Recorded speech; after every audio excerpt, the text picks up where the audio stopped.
What if love were less a ledger and more a landscape? Not a line item in an account book, but a horizon that refuses to be fenced. Bernard of Clairvaux's line reads like a summons into that widening.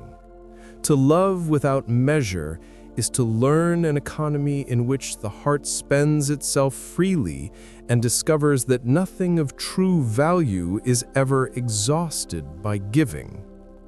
We live in a culture of quotas, time allotted, feelings rationed. Yet the deepest intimacy refuses arithmetic. It wants the reckless generosity of sunlight, pouring itself without calculation, indifferent to return. Imagine a room lit by a single lamp that measures its beam and dims whenever it perceives ingratitude. Living by such an austerity, people bend light into scarcity. They ration affection, protecting a fragile self by contract. Contrast this with a landscape at dawn, where the sun makes no bargain with the soil. It gives because it is its nature to give. The difference is not merely metaphoric. When love is measured, it becomes conditional and transactional. When it is unmeasured, it becomes a verb that enlarges the actor. Loving without measure is not a call to naive abandon, but an ethic of inner abundance that transforms both the lover and the beloved. There is a paradox at the heart of unmeasured love. Generosity becomes the means of sovereignty. The one who loves without tally does not become impoverished, rather, the horizon of self expands. This is not mystical arithmetic, but an existential truth. Openness breeds depth. When the chest is not kept as a vault, but practiced as an open harbor, it develops an elasticity that can receive storms and still offer mooring. The surrendered heart, in giving, learns new architectures of resilience. It is taught by practice to hold paradox and to carry contradiction without fracturing. To love without measure is to move beyond reciprocity as the sole moral metric. Reciprocity is a powerful social glue, yet it can calcify into the bland calculus of exchange. I gave, therefore you owe. You withheld, therefore I withdraw. Bernard's axiom invites a different ethic, one that recognizes the limits of mutual indebtedness and chooses generosity as a disposition, not merely a strategy.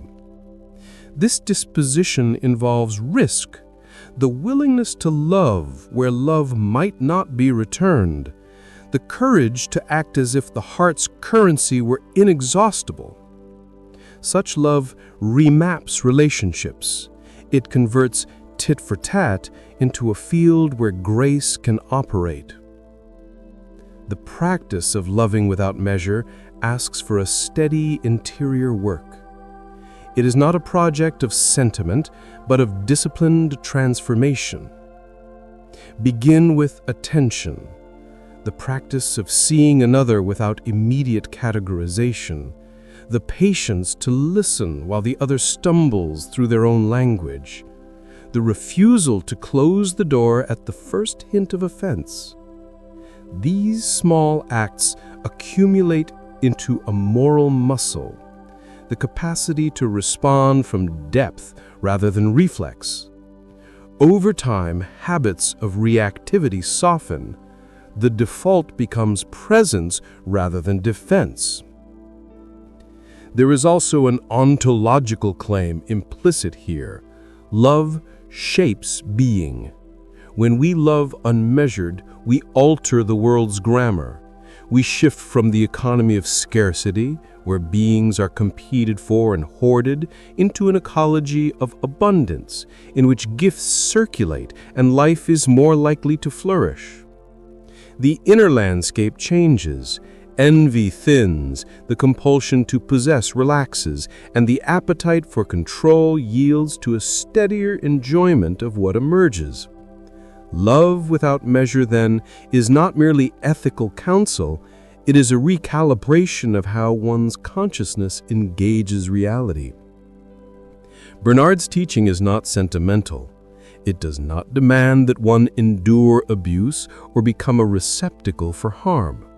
Loving without measure requires discernment to distinguish between generosity that nurtures and generosity that enables destructiveness. It asks for a love that is wise as well as boundless, a heart that can hold firm boundaries when necessary and dissolve them when openness is the medicine. In this way, unmeasured love is a practiced balance between tenderness and truth. Finally, loving without measure points to a deeper spiritual rhythm, surrender to the source from which love itself arises. For many mystical traditions, the divine is described precisely as unmeasured love, the well that does not diminish when the thirsty draw. To attune to that source is to find a courage that is not merely personal, but transpersonal. To act in the world from an interior reservoir that is replenished by connection to what is larger than the self. Such love is revolutionary because it undermines the ego's calculations and returns the soul to its original generosity. If the measure of love is to love without measure, then the question that lingers at the edge of the heart is urgent and tender. What small loosenings can you practice now that will unravel the habit of measurement and let the light pour through?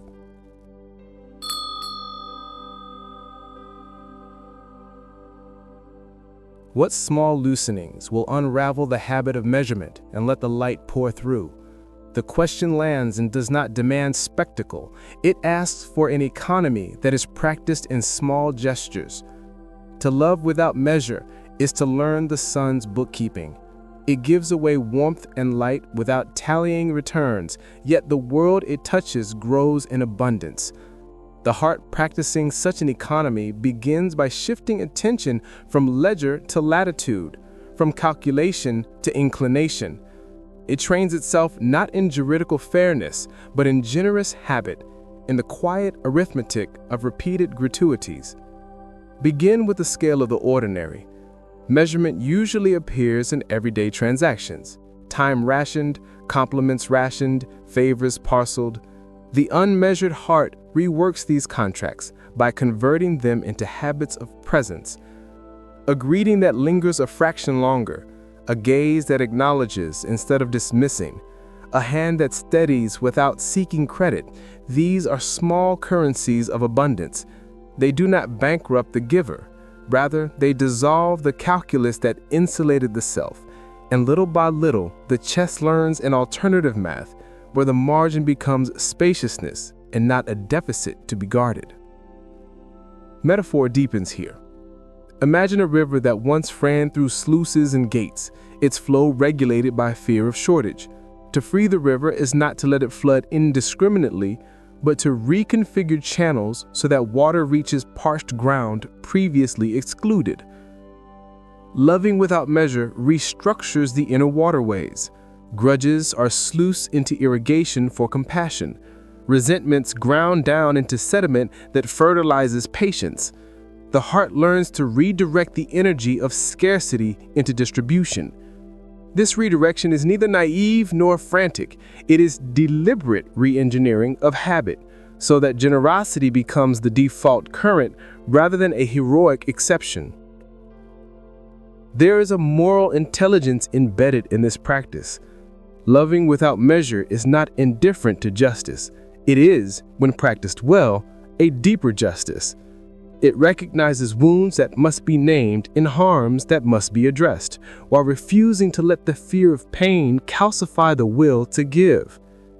In situations where harm recurs, unmeasured love does not mean permissiveness. It insists on boundaries that are generous but clear, compassionate yet uncompromising about non-harm. This is a higher stewardship.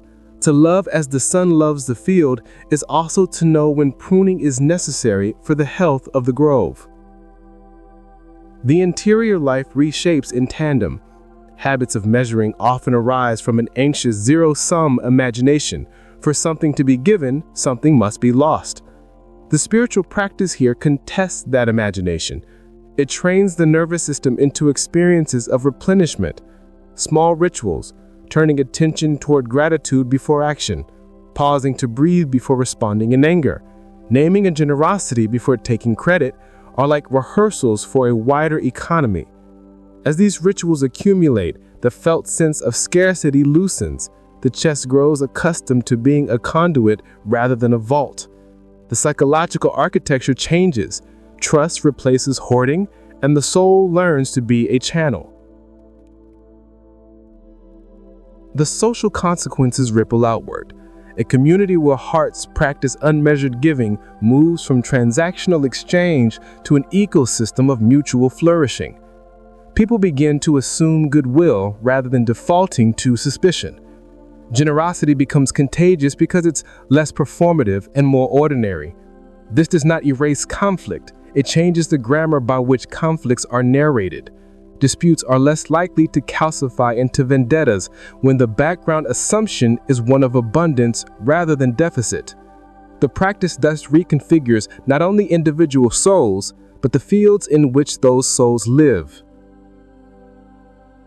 There is an unavoidable austerity to this revolution. It asks for steadiness and repetition. The temptation is to equate unmeasured loving with dramatic grand gestures, the rescue, the sacrifice, the overflowing gift, which are charismatic but unsustainable. The deeper path is quieter, a lifetime of small, consistent openings that outlast heroic flares. The discipline is humble. It is to keep the lamp alight by daily tending rather than by occasional conflagrations. In that steady tending, love without measure becomes not a feat, but a habitus, an embodied disposition that shapes perception, choice, and association. Finally, the inner witness notices a subtle alchemy. The one who loves without measure is often surprised to find not emptiness, but surprising replenishment. Giving becomes a mirror in which the giver sees new capacities emerge. Wounds soften into learning. Loneliness yields to connection, and the self discovers that its margins are porous in ways that enhance rather than diminish identity. This paradox, self-expansion through surrender, marks the spiritual anatomy of the practice.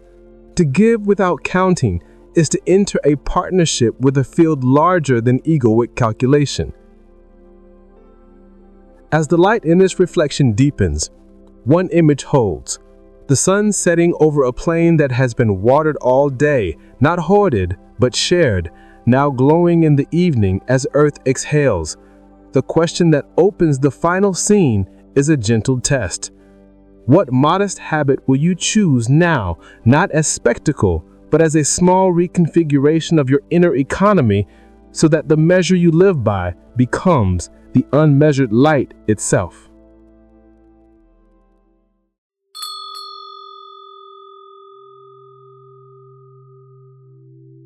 What modest habit will you choose now, so that the measure you live by becomes the unmeasured light itself? The question is small and terrible in its intimacy, like the choice to open a window at dawn or to leave the panes closed and sleep on. The sun-setting image lingers, the plain watered, the soil exhaling. Yet morning will come, and with it the discipline of ordinary days. If love without measure is not a heroic flash, but a steady economy, then this last movement asks how a life rearranges itself around a persistent, luminous practice rather than an occasional blaze. Begin with the body. The unmeasured life is not first a metaphysical posture, but a bodily grammar. To give without calculating requires a heart that is not clenched, hands not tightly closed. Notice how the chest tightens when we imagine loss, how the fingers curl around imagined futures to secure them against absence. The practice is to find the small counter movement, a softening in the sternum, a deliberate uncurl of the fingers, the inhalation that creates a small expansion where previously was constriction. These tiny biomechanical reversals become rituals. Then often enough, they shift habituated nervous patterns from scarcity to reception, from defense to opening. The body remembers before the mind concludes. Language is another terrain. Our words are bookkeeping instruments. We tally thanks and grievances in phrases and sound like invoices. Loving without measure asks for a different lexicon, a way of speaking that refuses subtraction. It chooses phrases that do not demand immediate reciprocation, but offer presence. I hear you. I see you. Tell me more. These are not sentimental slogans, but pragmatic practices. They suspend the economy of scorekeeping and create a relational field where generosity can take root without the expectation of return. Repetition is the teacher. Language used this way becomes a muscle that reshapes the social architecture of small interactions. Time, too, must be recast. We hoard time the way we hoard coins, assigning portions to tasks and to people according to perceived worth. The unmeasured heart learns a different currency, time given without ledger. It is the extra minute at a doorway, the delayed rush to answer a message so one may truly listen, the willingness to be late because another's word matters more in that moment. These minutes accumulate into a life rhythm that no spreadsheet can contain. The paradox is practical. Decreasing the efficiency of a schedule in service of presence often yields a deeper human efficiency, a coherence of regard that steadies relationships over years. There will be failures. The sun's economy is not a promise of unending plenitude for the naive. It is a discipline that recognizes scarcity and nonetheless chooses generosity. Sometimes generosity will be misunderstood, sometimes given to those who take advantage. The practice is not about perfection, but about correction. When the ledger of the heart registers hurt, the unmeasured lover learns to repair, to name transgressions, to withdraw where harm recurs, and to protect the vulnerable without retracting the capacity to give. Such repair is not reactionary. It is an extension of the same ethic, to sustain love as a living practice rather than a brittle ideal. Consider now the community. One person's habit becomes a seedbed. When bedside giving is normalized, when small mercies become ordinary, the communal field alters its expectation. Neighbors begin to assume generosity rather than suspicion. Conversations find gentler tempos. Children inherit a grammar of abundance instead of calculation. The revolution Bernard names is not spectacular. It is ecological. It changes the soil so that subsequent generations need less persuasion to open their hands. A culture of unmeasured love is composed not of heroic feats, but of countless tiny, patient acts that over time weave a broader tapestry. And at the heart of the arc lies a spiritual hinge, the dissolution of the self's accounting. To love like the sun is not to deny the self, but to relocate its center.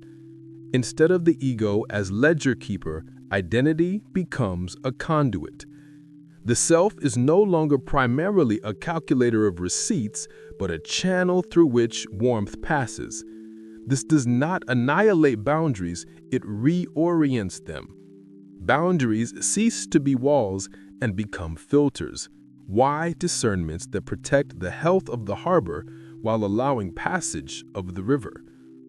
The practice of unmeasured love thus matures into a kind of sacred economy where giving sustains both giver and receiver without the tyranny of exact reciprocation. The climactic moment is quiet. There is no trumpet, only a long inhalation and the simple act of turning to another without immediate demand for return. Imagine a pair of hands passing bread across a table, not as a transaction, but as a liturgy.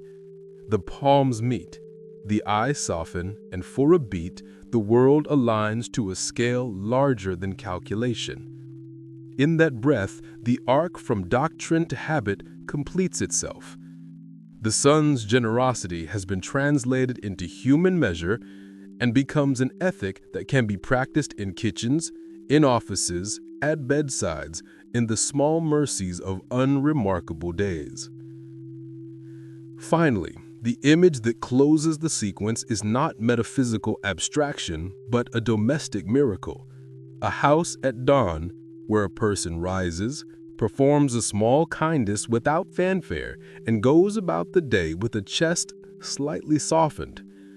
Across the city, others do the same. There is no perfect answer, only the accumulation of modest protocols, postures of giving that over years bend a life toward a luminous steadiness. Bernard's claim remains a summons. Its truth is practical. The measure of love is to love without measure, not as an unreachable ideal, but as a trenchant daily art. Let the last sound be silence, but the silence of a field that has been watered and now waits. Let your next small act be the sun's modest arithmetic, to give because giving is what you are.